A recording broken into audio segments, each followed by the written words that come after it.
the Celtics announcing Gordon Hayward has a grade 3 sprain to his right ankle. He's expected to be out for a month. Richard, how does this change your outlook on the Celtics' chances here in the playoffs?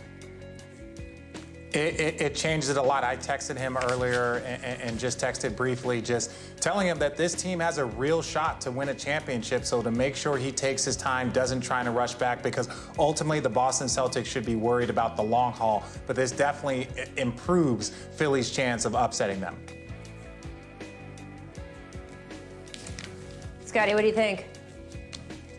Well, I think that, he would definitely be drastically missed. I think he's the guy that really helps stabilizes that team. We know they all got a lot of young stars on that team, but he's just been a great distributor in terms of giving them balance. So I think he would be drastically missed, but I expect those other 3 young stars to step up. Well, if they do make it past the Sixers, guys, and do make it past the second round, Gordon would come back either at the beginning of or the middle of the conference finals, except the other factor in here is, remembered, he was already scheduled to leave the bubble for the birth of his 4th child right around that same time. So we're just going to have to see how all of that is going to work out. We certainly wish him the best health. He has had rough couple years there. All right, welcome to The Jump. I am Rachel Nichols. Today I am joined by those guys right there, a couple NBA champs, 2016 champ Richard Jefferson, 6-time champ Scottie Pippen. We're in boxes, but they're this way. They're this way. All right, lottery prospect James Wiseman also going to join us later this hour. And also coming up, guys, I sat down with Kyle Kuzma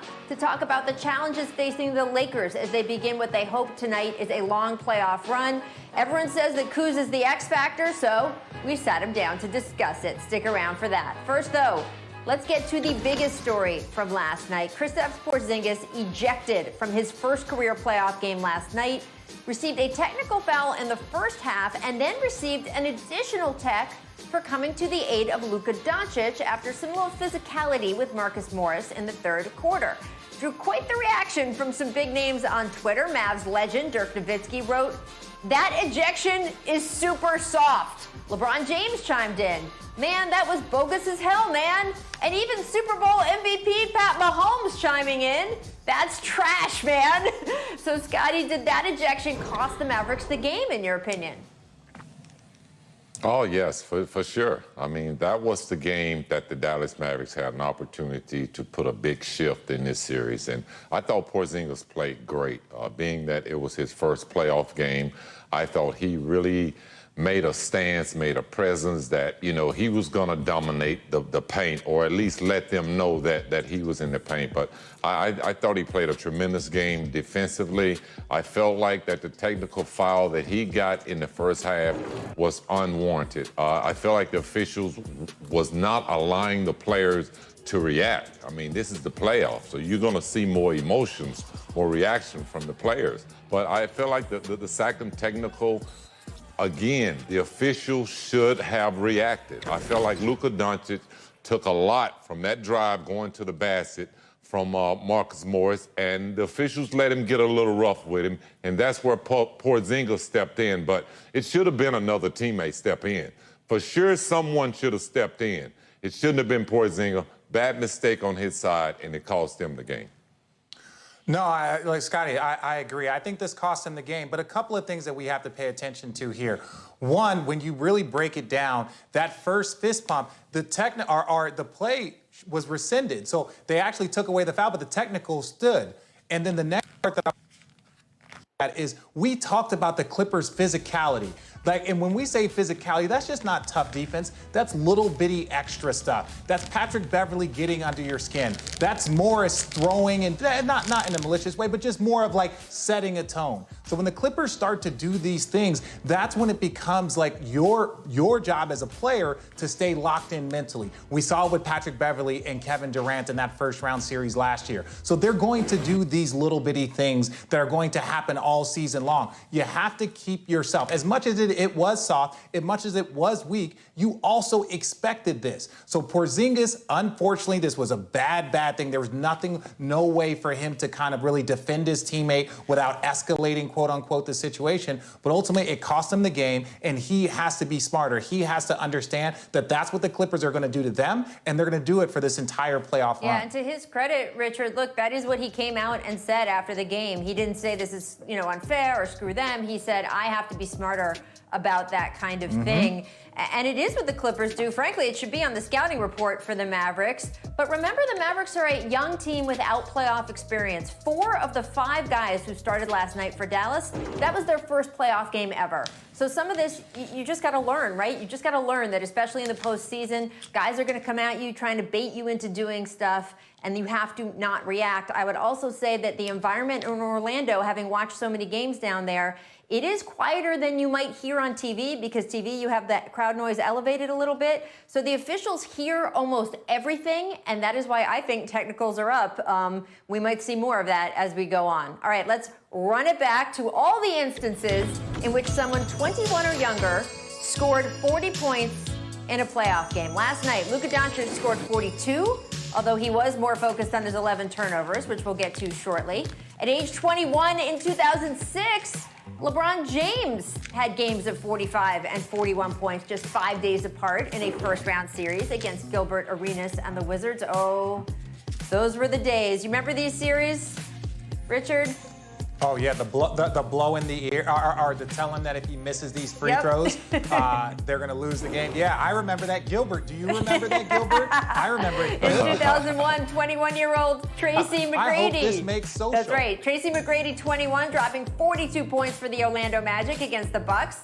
That led to a Hall of Fame career, of course. Shout out T-Mac. And in the 1980 finals, Magic Johnson at age 20 scoring 42 points in the series clincher to help lead the Lakers to a title, the all-time case of someone just young and tender making it in the NBA. Luka Doncic certainly in that company now. Yet after the game, he did focus on his 11 turnovers, saying he played, quote, terrible. Richard, can you understand what Luka meant there? Yeah, like Luka has a very high standard for himself. We have a high standard for him. We know that Luka is a 30-point triple-double every single night. So he doesn't judge himself by 40 points. He doesn't judge himself by a triple-double. He judges himself by efficiency. And if you have 11 turnovers, that means that you are giving the Los Angeles Clippers 11 more possessions just by yourself. That right there can cost you a game. I'm not saying it did cost him the game. Obviously, the Porzingis thing had some situations, but for him, a normal number is 5 or 6 because he does so much. Anything above that is definitely not up to his standard. Rachel, Richard, I know exactly where he's coming from.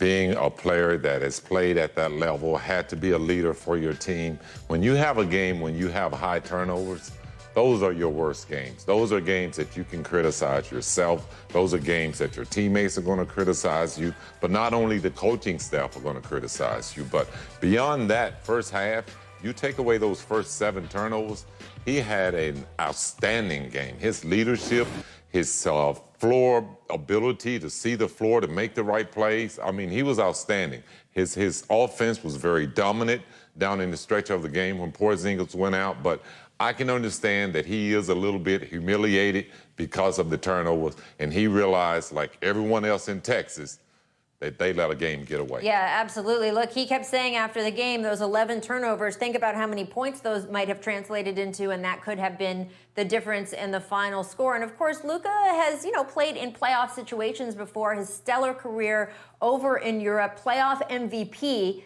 But it's different in the NBA. And the fact that we saw improvement from his first half of his first ever NBA playoff game to the second half, that tells me something. This guy has such a quick learning curve. I think we will see a more careful Luka Doncic in Game 2 of that series. Let's talk about the game, guys, that kicked off the entire playoffs yesterday. That epic duel between Jamal Murray and Donovan Mitchell. Now, after struggling for most of last year's playoffs, Murray carried the Nuggets with 20 of his 36 points in the fourth quarter and overtime. As for Donovan Mitchell, he had, that's right, happened a day ago, I'm still saying it, 57 points. That's the 3rd most in any playoff game all time. Think about that. trailing only Elgin Baylor and Michael Jordan. In the history of all NBA playoff games, he scored the third most. Even after the game, Mitchell and Murray couldn't get away from each other in the bubble. Take a look here at the team hotel. Think out here being in the bubble? I gotta see this dude right after the game. He just dropped 57! Yep, those two teams staying at the same hotel. It's going to be interesting. Scotty, which game was more surprising to you? That Jamal Murray came out, did what he did, led his team to the win, or Donovan Mitchell dropping 57 in the loss? Rachel, I wasn't surprised at all what neither one of these players did. I mean, I've seen Jamal Murray as a rookie show this same type of leadership, the ability to score the basketball, the ability to close a game out. But what Donovan Mitchell did yesterday was needed. He has to be able to score those kind of points to keep his team in the basketball game. I expect to see more of this as this series goes on. But offensively, he has to play that way night in and night out. And I think we're just getting a taste to see what Donovan Mitchell really can do. Yeah, about the and how in their first playoff game, all the things that transpired. And last year, Jamal Murray was in his first playoff series. So I'm not surprised that Jamal struggled a little bit last year. And I'm not surprised he showed up with this type of performance and this type of confidence. Ultimately, the Dallas Mavericks are going to win this series. Because if it's not Jamal Murray that we're talking about, it's going to be Jokic. It's going to be Michael Porter Jr. It's going to be Paul Millsap. All of these guys are going to show up. For the Utah Jazz, Donovan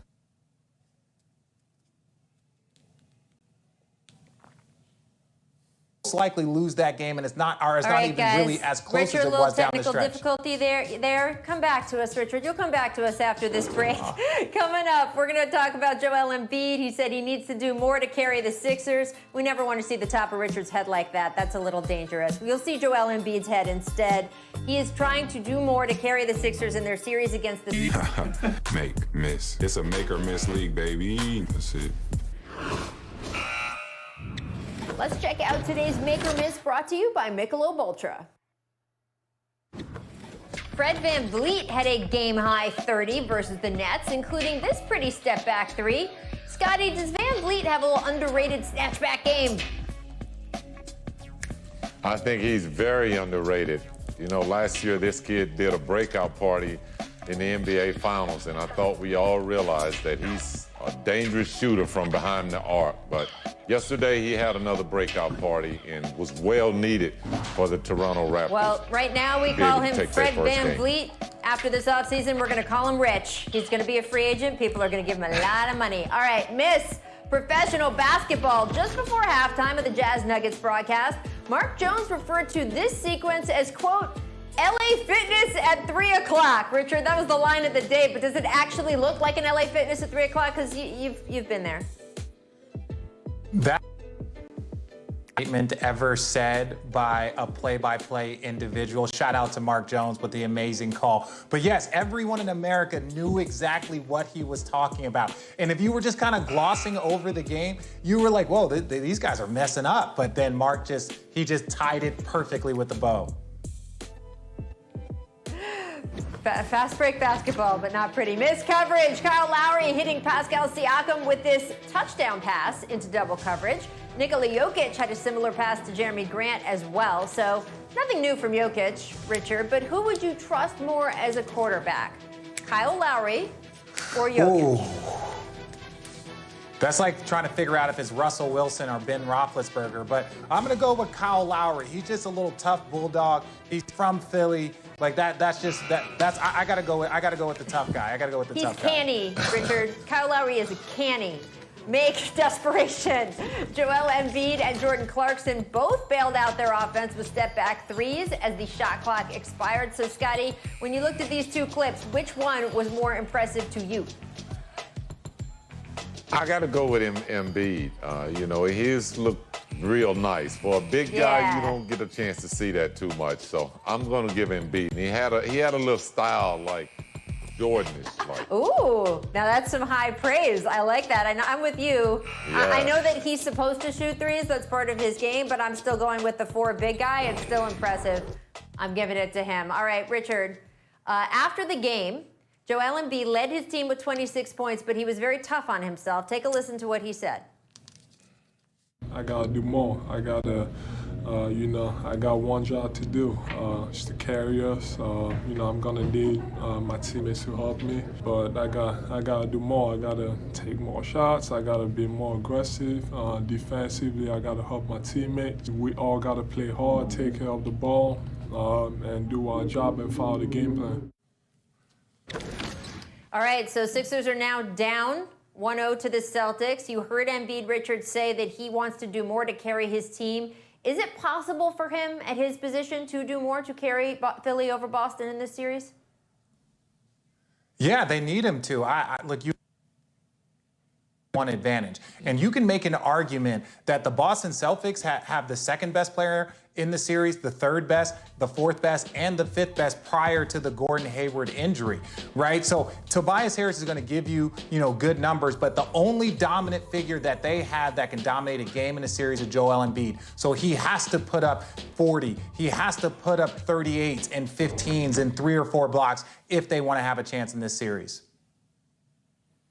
I think you're exactly right, Richard. I think he has to be more of a force. I think he has to realize that he is the most dominant player in these playoffs, and he have to get the basketball in the position where he is playing dominant basketball. I felt like yesterday he sort of fell into the flow of what the Celtics were trying to do, basically pushing him out on the perimeter, making him be more of a perimeter pass. If he's going to be a dominant player, he has to do it inside the paint. Well, I know that when Chuck Barkley and Shaq got on TV and told Joel he had to be more aggressive, he listened. He had a great week of play after that. So I guess Joel listened to Scottie Pippen. He is the OG. He's got 6 rings. Scottie says, go out and get it a little bit more. We'll see if he follows through with that. All right, coming up, I sat down with Kyle Kuzma. Everyone says he's the X factor for the Lakers, so let's see where he's brought to you by Tissot. And the Suns have it. 6 to play. Booker, this is for the win. Got it! Wow! LeBron to inbound. Here comes Kuzma for the win. Got it! What a shot by Kyle Kuzma.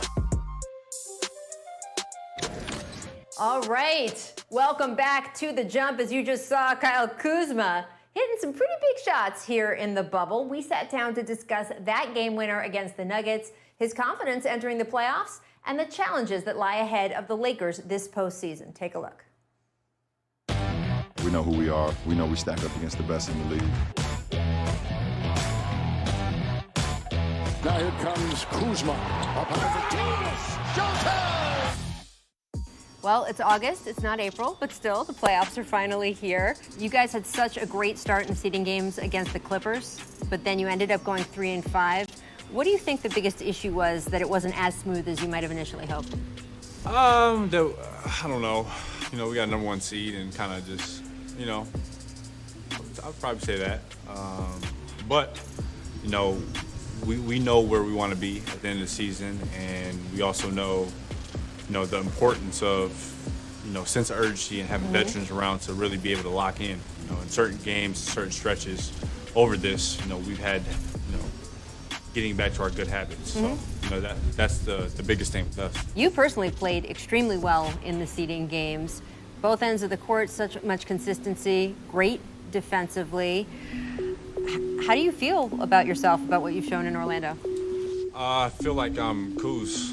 That's how I feel. I feel like that I'm kind of back to where I was, probably actually a year ago, Team USA in August. So I think that my body's here, healthy, obviously mentally engaged, mentally into it, just because hiatus and getting back into it. So I think it was good for me. I think it was good. It's been great to see your confidence bulk up as well. LeBron to inbound. Anthony Davis picked up by Bol. Here comes Kuzma for the win. Got it! 0.4 to go. They got the lead. What a shot by Kyle Kuzma. After you hit the shot against Denver, you said, even if Jesus was defending me, I am never afraid to shoot. So I need more of an explanation here, Kyle. What if you were double teamed, if Peter came into the, what are we talking here? How did this pop into your head? Really, I'm just talking about my confidence. At the top level, you have to think that way. Obviously, I didn't say I was going to score on Jesus. You know, I didn't say I was going to make the shot. I just said I was going to shoot it. Not afraid. And he gives me that confidence, so it's all good. You need that confidence to play with LeBron James and Anthony Davis, right? 120%. That is part of learning to play with them, I would imagine. Yeah, having confidence, because if you don't, then it's bad news for you. You've also had a lot of fun in the bubble. You had a birthday since we were down here. Everyone knows it was your birthday because your girlfriend, Winnie, flew a plane over our hotel here, wishing you the best. What did it feel like when Honestly, you looked out the window? That was like a bucket list thing. Like, I've just never had that before. But she's the best. She made it happen. Obviously, everyone in the world knew it was my birthday, which, you know, made my birthday better, especially here. So, hey, thanks, Winnie. Now it's back to basketball. Break down for me what a Blazers-Lakers series looks like. Why is that such a challenge for you guys? You know, I think it just presents different challenges, and for them, they have really dynamic guards, and they can really fill it up. So, you know, for us, obviously, that's naturally the challenge. You know, we're massive in the front court, but back court's a little different. So that's kind of the yin and yang of us. But you know, we're Lakers, so you know, we're confident. If things go chalk in these playoffs, and we don't know if they will, but if they do, you guys have an incredibly tough run ahead of you. You would be playing the Rockets in the second round. You'd be playing the Clippers in the Western Conference Finals. And again, if things go chalk, you would be playing the reigning MVP and the Bucks in the finals. Is that a mountain you feel confident you guys could climb? It's a wise saying. The wise saying says, what doesn't kill you makes you stronger. So, you know, obviously getting tested early is going to help us to prepare for those bigger games if we can get there. So, obviously it's a little tough, but, you know, this is kind of the toughest championship probably ever. And we're going to have the toughest road, and we're in a bubble, so. Your coach, Frank Vogel, told me that as the playoffs gear up here, he's going to start talking to you more and more about Kobe Bryant. How much is Kobe going to be on your mind as you go through this postseason? He's on my mind a lot, for him being a mentor of mine. You know, he's kind of always with me. You know, I feel like I always catch myself just on YouTube watching highlights of him. So, obviously, within the playoffs, when you think of Kobe, you think of all the great playoff performances and how dialed in he was and how locked in, and you know, just the mental edge that he kind of brought every single night. We know what he would want you guys to do here, so we'll watch and see if you can do it. Yes, sir. Big thank you to Kyle Kuzma for taking the time. As you can see, he's third on the Lakers in points per game, has increased in scoring since entering the bubble. Scotty, do you think Kuzma can be that consistent third scorer for the Lakers in the playoffs? Because everyone says if they're gonna win a title, he's got to hit that level. I really do. I think that this young man, after watching him in this league for the last couple seasons, he's grown tremendously. Obviously working under one of the great players like a LeBron James. To me, he checks all the boxes. You know, he's definitely built the confidence over the last few years of playing alongside a guy like LeBron, but having the opportunity to work out with LeBron, do things off the court. Offensively, he's solid. Defensively, he's solid. So to me, he's that third player. And to win a championship, it's going to be important that his growth continues throughout these playoffs. No, everyone knows, and it's always been this. It's always been, is Kyle Kuzma going to be that third player? But I still think he needs more dog in him. That's just the honest truth. I know he can score the ball, but what is he going to do on nights that he's not shooting? Is he going to be able to defend at a, I won't say high level, but at a very good level? Is he going to contribute to that size and go and help them on the glass? Because that's the area with Dwight Howard, LeBron James, JaVale McGee, Anthony Davis. They have that size. So he's got to help them there, dominate on the glass. He's got to find ways when his shot isn't falling to really help the team. That's what will make him the third player and the key point on this team. But if he's just trying to hit shots and that's his only focus, I think the Lakers are going to fall short. Yeah, I mean, it's going to be so interesting to watch how he holds up under all of this firepower that the Lakers are facing. You heard me run through all the opponents they might see, starting, of course, with Lakers-Blazers tonight. Now, that game is later this evening. Right now, though, out with me, 8:30 Eastern, 5:30 Pacific. We wrap up with Trailblazers and Lakers right after that. And all the action also available, of course, on ESPN Deportes and the ESPN app. Hey.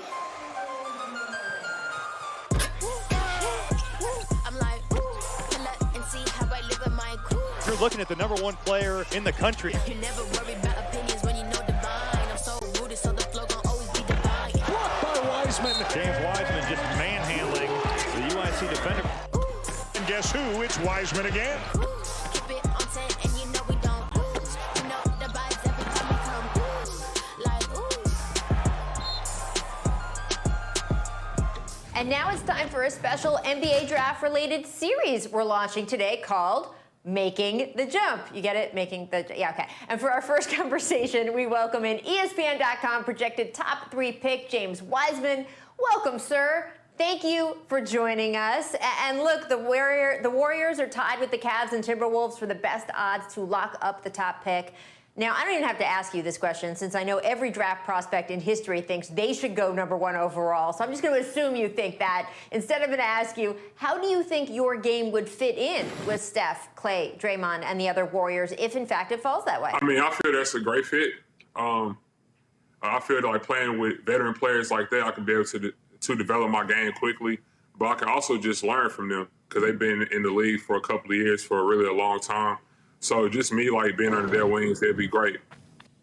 So the Warriors organization is a great organization, and obviously it would be amazing to play for them. But have you thought about playing for a team that might not have as many established superstars, where you could play 30, 35 minutes a night? They could build around you. You have an opportunity for Rookie of the Year, All-Star, like in a year or two. Have you thought about like the pluses and minuses? Yeah, for I mean, playing I for thought either? about it a lot, but I'm just looking at it in terms of just going in there, just playing my hardest. But like, just like whatever team that picks me, I'm gonna be able to play my hardest. But just like going in there and just learning as much as possible in my rookie year and just trying to grow as a player and just trying to develop. So former #1 pick DeAndre been shooting more big men. Is on right now for the draft, or are you trying to establish yourself as like a post presence and then working your way Most out? definitely, I've been working on all aspects of my game in terms of my ball handling. Most definitely, my three-point shot got way more consistent. So I'm really like just working on all aspects, and I'm studying a lot of film today. So I'm really locked in on my craft and what I need to do to get better.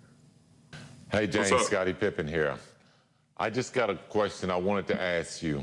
Who do you compare your game with in terms of players in today's Well, unfortunately, he's game? not playing right now, but I almost definitely say Chris Bosh, and I say Anthony Davis. But like just how they can face up and how they can attack the basket, and like how they move without the ball fluently, how they can be able to run the floor and rebound and block shots. So most definitely those two.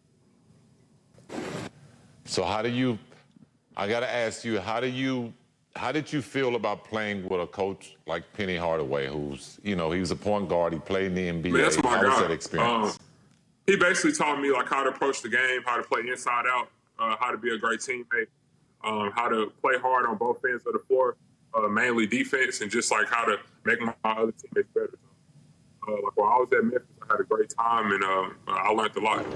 Well, we had Penny on the show during this shutdown, and he raves about you, James, not just in terms of a player, but your character, how much he loved working with you. So you got his endorsement, but you're talking to a couple NBA champs here, and I want to know if you have any questions for Scottie or Richard about NBA life. Yeah. Again, I mean, Penny is like a great person. He's a great guy. And just like him, like teaching me a lot of stuff, like, I mean, it developed my game tremendously. So I'm very grateful and happy to be able to experience college and be able to like have a great foundation. Absolutely. Well, you got Scottie Pippen and Richard Jefferson on the set here. Is there anything you want to ask them about being in the NBA? Yeah. So how did y'all approach y'all rookie year, like in terms of like y'all struggles and like how did y'all grow as a player? Like what are some tips that you can give to me and like to other rookies like coming into the league? Well, I was very, very fortunate, and I was able to go to the finals my rookie year. And if you're drafted by a team like the Warriors, that could be a very, very serious reality. I think the best thing that you can do as a rookie is just listen to your vets. Listen to your vets. Try and work the hardest. Try and do all the things that they have done that have established them as players. And just listen. Be humble, work hard, and keep your head down. That's the advice that I would pretty much give any rookie, but especially someone that has the potential like you do. James, I think it's a great question. I would tell all young players to do what you did to get you where you are today. And that's by working hard and dedicating yourself to the game of basketball. You're pretty much at the end of the pinnacle of reaching your goal, but this is the time where you really pour in and you give it your all, because the world is watching, your family is watching, and everyone is expecting big things from you. So Yes, sir. Go out and get it. No pressure there, James, right? Right. Hey, you're talking to legends. You asked the question. The legend Scottie Pippen is going to answer you. James, best of luck on draft night. We're excited for you to come back and join us after you are officially in the NBA. That is coming up soon. And up next on this show, I will ask Richard and Scottie just how long the Rockets can survive without Russell Westbrook in the lineup. He is officially out tonight, of course, in Game 1 of the Rockets-Thunder series. Keep it locked to The Jump. We'll tell you all the inside scoop.